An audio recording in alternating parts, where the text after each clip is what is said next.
New York is not open for business. It's very, very difficult to do business here. So anyone who's heard me speak knows that I talk a lot about the failure of state government to create an environment that is just that is friendly to business. I talk about it a lot because, not because it's a good talking point, which politicians do sometimes, because it's the truth, and that's what I hear from my constituents on the ground.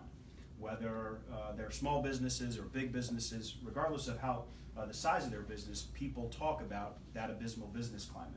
In 2016, we took on an initiative by way of forming a small business advisory council. Jason, who's here with us, sits on that small business advisory council, and we took a bottom-up approach in our conversations. And during those conversations, I asked one simple question. What is it that we could do, the team and I, to create a better business climate in the state? We addressed a lot of issues during these meetings, but one issue that kept coming up over and over again was the very high expenses of workers' compensation insurance. Think about this for just a moment. We had a broken $10 billion a year system, and it was broken, where less than 50% of the money collected in the workers' compensation system actually goes to the injured worker. Less than 50%. All of the money goes to special interest. And that is a problem, right? Because that drives the very high cost of the insurance. So we went to work. And when I say we, I don't mean just my team. I mean our partners, statewide advocates like the Business Council of New York, represented by Lev Ginsburg today. Advocates like our chambers of commerce in the 4 counties that I represent, Broome, Tioga, Shenango, and Delaware, all of whom are fierce advocates. They are pit bulls when it comes to representing the business community. And the Senate Republican majority. And I want to specifically thank Majority Leader Flanagan for allowing this issue to remain at the forefront of our priorities in 2017 when we reformed the system. Not very easy, Lev, I'm sure you would agree, to keep an issue like this on the table when we're going through negotiations. And what is interesting is that many in Albany said it can't be done. Specifically to me, when we brought this issue to Albany, being a freshman senator, bringing an issue like this to the forefront in Albany is not an easy task. So I want to specifically thank John Flanagan, Majority Leader Flanagan, for allowing us to keep this on the negotiating table. So we were able to achieve results, tangible results in this, because we brought everybody together. We brought the people that I speak of. We brought organized labor. We brought the medical society. We brought the trial attorneys, who are a very powerful group in Albany. Brought all of those people to the table and had a conversation. So the initial reforms that we passed in 2017 resulted in a 4.5% reduction in insurance costs. And in part, this week's announcement by the Department of Financial Services just approved another 11.7% reduction, in part because of the reforms that we passed. So we set a goal for ourselves when we walked into this conversation in 2017 of saving $1 billion in the system. And by way of the initial reforms and the latest news from the Department of Financial Services, we are in fact seeing a $1 billion reduction in the workers' compensation insurance system. So what does all of this mean to us? It means that businesses aren't spending as much money, much of their resources on workers' compensation insurance. It frees up money so that they can invest in their respective business, update or expand their equipment, and it creates more jobs. It allows them to hire people. I never get tired of saying this, and it bears repeating. It is not government's responsibility to create jobs. It's government's responsibility to put forth good public policy so that business owners can create jobs on their own. Because at the end of the day, the people who own these businesses, the people who run these businesses, they know how to thrive and prosper. Government, all too often, gets in the way of allowing that to happen. And I want to make one note of importance known to all of you today. It's important to remember that the savings that we talk about today, the $1 billion in savings, was all about compromise, right? I talk about all of these groups throughout the state, the trial attorneys, the medical society, organized labor, the business community, right? This announcement today doesn't happen unless all of us have all of us have a willingness to allow everyone to come to the table, regardless of political persuasion, regardless of position on an issue, and to have a conversation. So I want to thank Mike Neidl from the AFL-CIO, who is a fierce advocate for his people in organized labor. But Mike stayed at the table with us during these conversations, to the end, and saw this issue to the end. So with that said, I've pontificated enough. I'm going to invite Lev Ginsberg from the Business Council of New York to the podium. Lev? Thank you, sir. You're welcome. So I just wanted to echo a lot of the things that Senator Akshar said. And in addition to thanking Senate Majority Leader Flanagan, I really have to give a lot of thanks to Senator Akshar. So when I first met Senator, then candidate, Fred Akshar, a few years ago, I remember the day pretty well, and it really was not the beginning of my work in workers' comp, but it was really the beginning of what I saw as a potential to get a reform really done. And it really did start and finish here in the Southern Tier. Fred Akshar had a laser focus on jobs as a candidate. And he had already walked his district, he'd already spoken to many of you in this room and to others, and he realized the need for this reform. And frankly, this is a pretty dense subject. So I think the first question he asked me was, what do we do? And how do we do it? And what are the problems? And that had been my job for a number of years, to sort of find those problems. We did. And Senator Akshar remained laser focused throughout the entire process from the very get-go. Where Senator Akshar gave credit to the majority leader, certainly deserved, but that great amount of credit should go to Senator Akshar, because he was, as we recognized, he was our pit bull on the issue. He did not let this go. He was fair, he was balanced, he worked with the AFL, he worked with the trial lawyers. It's not always an easy task for all of us to sit around a table, but he kept this issue at the forefront all the way through a budget process, where it was very easy to slip away on, because there were some other issues that maybe made bigger headlines. But what we've seen over the last 2 years, especially now with this negative 11.7, is that kind of work, that kind of diligence, and just focus on outcome really does reap benefits. And this is one piece, I think, of a gigantic pie of things that we need to do to help business in the state of New York, but it is very significant. It's one that's going to put more money in the hands of employers, which will in turn put more money in the hands of employees, and with hope, will allow companies to hire more and more people. So once again, I just really want to thank the Senator for all of his work, and I look forward to continuing on into the future with other projects, both in comp and in other areas, to enhance the business climate in the great state of New York and here in the Southern Tier. Thank you, sir. Thank you. Lev is far too kind. I really knew nothing about comp when we started. All I knew is that everybody from the Small Business Advisory Council was talking about reforming the system, how expensive it was, how much money that they were outlaying, how much of their capital they were taking and putting it towards workers' compensation insurance. So thank you for the kind words, but again, the thanks really goes to the people on the ground that brought this to my attention and the foremost experts. And Lev, you raise a very good point, that it is issues like workers' compensation reform, or reforming the antiquated scaffold law, fixing the MWBE program at the state level. These are issues that we must take on if we are going to make New York open for business. Corporate welfare is not sustainable, right? We have a place just across the street that received government subsidies for a very long time, and when those subsidies no longer existed, what did Penguin Publishing do? They left, right? And they took all their jobs with them. And at the end of the day, we can continue to dole out taxpayer money, but those investments, if that's what you want to call them, I don't call them investments, those free giveaways are not sustainable. It's not going to create a better business climate. It's not going to create jobs. It's not going to stop the outmigration of people here in the state of New York. With that said, Jen Conway, President and CEO of the Greater Binghamton Chamber of Commerce. Jen?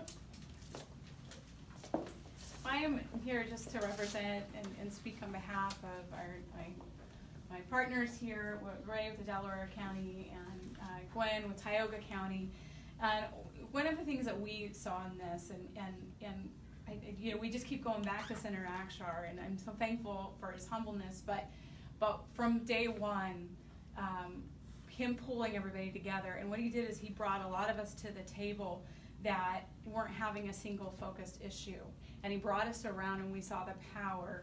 And it had been a lot of preparation. You know, the business council had been preparing. That we knew what the ask needed to be. They knew and they had done that. But he brought us and he championed us and he led us into this. And what it showed is we have we pick a single issue, we work together, and then we have a win. And when we say a win, what employers are saying is that's for the economy, that's for the people. It's not about big business, it's not about corporate. When we talk to our employers and our members, when they get money back in their pocket, they go, I can give this and hire someone else. I get to buy that piece of equipment that's going to make it easier to then increase profits to give on to my people. Because what happens when things like workers' comp and healthcare, those types of expenses, there's only one major line that comes from, and unfortunately that oftentimes is payroll. And when we talk with our members, it's like, well, I want to do more for my people. I want more jobs. We want to expand. We want to grow. We want to help the economy. And all these issues equate to that. So it's not about a win for business. It's about a win for New York State and a win for our economy. And I just think it's vital that we continue to keep this focus on exactly the issues that Senator Akshar mentioned, and knowing that he's going to be there championing the issues will then mean how can we not be the highest cost? I mean, scaffold law is a perfect example. I mean, it costs people millions of dollars in New York State from just an antiquated law that doesn't mean anything, especially to upstate. So I think it's vital for us, for the future of New York, to keep working for a stronger business environment.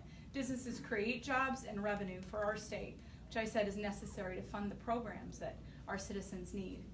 And I am so thankful again for the leadership for Senator Akshar. He is absolutely the perfect example of what we need more of in Albany to move the state forward. And I'm thankful for the organizations that provide us local chambers the support, which in turn provides support for our local employers and our members, which is the Business Council, NFIB, Unshackle Upstate. All of those are providing a support system and gives us the information, the knowledge, and even the power to be able to have a voice for our members. So I'm so thankful. Our partners are thankful for this.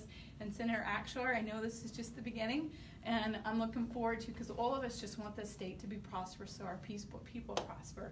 And with people like you are going to be able to do that. Thank you. Thank you. Thank you. Much. Okay, Carol Wallace, the Vice President of Human Resources, Willow Run Foods. Carol, thank you. Just briefly, on behalf of our CEO, Terry Wood, who was unable to be here today, and the employees at Willow Run Foods, just like to say that we're very honored to have Senator Akshar here, along with members of the Business Council, to announce the workers' compensation reforms for 2018. And as an employee-owned company, we all can personally benefit from these reductions. And we're very excited to be able to reinvest those savings in our company, our community, and our people. So thank you, You're Senator welcome. Akshar, for improving the business climate in New York. Thank you for having us. Thank you. So Jennifer made note of staying focused on an issue or a couple of issues, and I think that's important to note. I have learned that in my short tenure in Albany. Albany is a jungle. It is. A lot of self-importance, a lot of easy ways to get lost in doing what's right, and I think this is in fact an example of a group or many groups coming together, staying laser focused on an issue, and then advancing that issue. So I've definitely learned that in my short tenure, that we have to pick these big issues, stay focused on them, keep them at the forefront of our priorities, and then we in fact can see tangible results. And she talks about the importance and the power of organizations and groups coming together. Now, when you have all of these chambers of commerce, you have the Business Council of New York, NFIB, and Unshackle, as you speak of, they all rally behind an issue and the businesses that they represent. Very, very powerful. It is. When you're dealing with a particular issue and you're receiving hundreds, and I mean hundreds, of letters and emails about how important it would be to make a change in this particular space, you know that you're fighting the good fight. So the bottom line is this: that in New York's hostile and abysmal business climate, we are not standing on the sidelines. millions. Not here in Senate District 52, not here in the southern tier. We are in the arena. We are fighting tooth and nail to make life easier for the businesses who choose to stay here. And I have to thank them. Because again, you heard me talk about out-migration, and it's happening by the millions. People are leaving at an alarming rate. So I say thank you to the businesses who choose to stay here, and I want them to know that we, in fact, collectively are fighting for them. So, because we want to attract business, right? We want to make New York more affordable. We want to make New York a place where people want to do business. So today is a step in the right direction, but we have to keep up the momentum and take on other issues. With that said, we'll take questions from the media if you have them.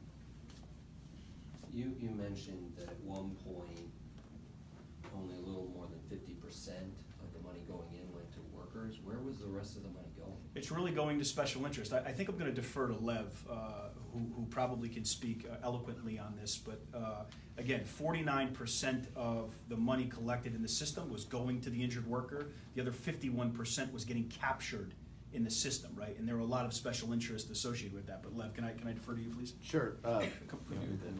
So the way that the workers' comp system, which costs about $10 billion a year, fully paid for by employers through both premium, or those that are self-insured, and then through assessments.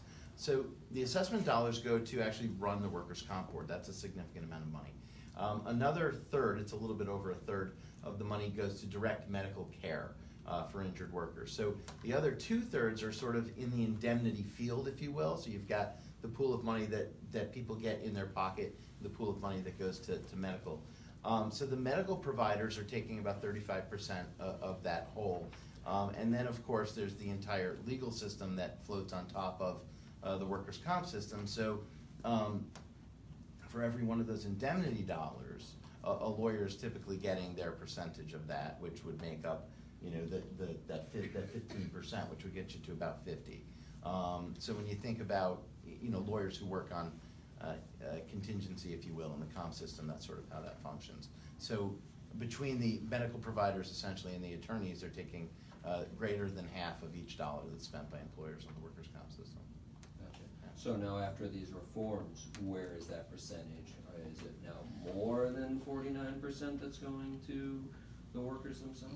I don't know that we can actually answer that quite yet, because we don't really know how this dollar is going to break down, and things do fluctuate year to year. We have been seeing a slight reduction in medical costs based on some reforms that we've done over the course of years. So that means a couple of more dollars of that percentage going into the indemnity side, but I think it's left to be seen exactly how that breakdown is going to work. The idea, though, is that we're shrinking that pot. So there's less money sort of being wasted in the system. And one of I would say the hallmark of this reform and the idea was to spend less money on injuries that were less significant, that didn't keep people out of work, that didn't stymie their ability to earn, and put more of that money in the pockets of those people that actually have more serious injuries. And also, part of this was to speed up the process. So we were taking a few years out of the process, which meant a few years less of what we call temporary benefits. So I don't know exactly what it's going to do for that breakdown percentage-wise, but it is going to shrink the pot, which obviously is going to generate savings. It was a long answer to a short question. Understand a little better. I think it was incredibly important to us, Jim, as well, and it's an important point for me to make, that we did not want these reforms and reductions to come on the back of the injured worker, right? So that was never the intent, and that was part of the initial conversation going into this reform, was that we recognized that less than half of the money collected in the $10 billion a year system was going to the injured worker. So that we wanted to capture and make changes in that 51% arena, right? To shrink, as Lev says, the total pot of money going into the system. Let's make sure that those reforms, or that shrinkage, if you will, in terms of the pot of money, come in that space, that 51%, and not on the back of the injured worker. Because this has never been about pitting business against the business owners against the employees. It's never been about that. It's been about finding a bloated system, of finding ways to shrink that pot of money, as Lev talks about. Anybody else? Okay.